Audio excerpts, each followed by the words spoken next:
सम्राट सम्राट पृथ्वीराज चौहान। लेकिन हमारे सुल्तान शहाबुद्दीन गौरी ने उसे बंदी बनाकर गजनी ले गया था और वहां उसे अंधा किया। अंधा अंधा बनाया। अंधा किया। कहानी यहीं पर खत्म नहीं होती खान साहब। ती गुरुवारची रात्र होती। सम्राट पृथ्वीराज चौहान सुल्तान शहाबुद्दीन घोरी के दरबार में खड़े थे। त्यांच्या शब्दवेधी बाणाचा अद्भुत चमत्कार पाहण्यासाठी सारा दरबार बेचैन होता। एक अंधळा माणूस केवळ आवाजावरून निशाणा साधणार होता।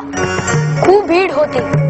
इतक्यात दरबारात कोणीतरी हस्तिदंत फेकला। पृथ्वीराज चौहानांनी बाण मारला आणि तो थेट हस्तिदंतात घुसला। कोणी लाकडाचा गोळा फेकला तर त्याच्यावर क्षणात बाण आदळून तो फुटला। दरबार शांत होता।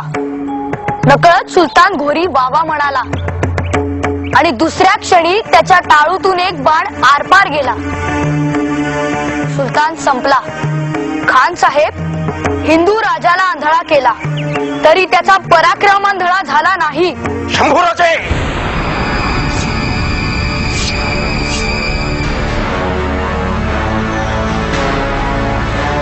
दिलेर खान, आप आराम फरमाइए।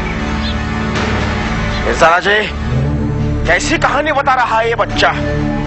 मुगलों की छावनी में हमारे पुरखों के खिलाफ ऐसी बातें। मिर्झा राज,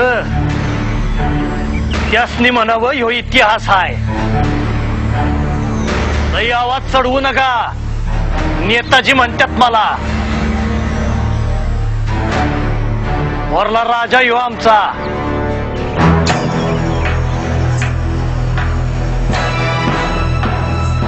नेताजीराव, दहामुळं राजा असला तरी मिर्झा राज, वाघ तो वाघच।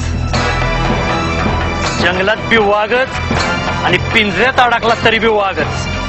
हा, फिर भी एक गोष्ट सांगू का राजाजी? माणसं हत्ती घोडा आणि ऊठ विकत घेत्यात, पर वाघ कोणी फुकट देतो म्हटलं तरी घेत नसतो।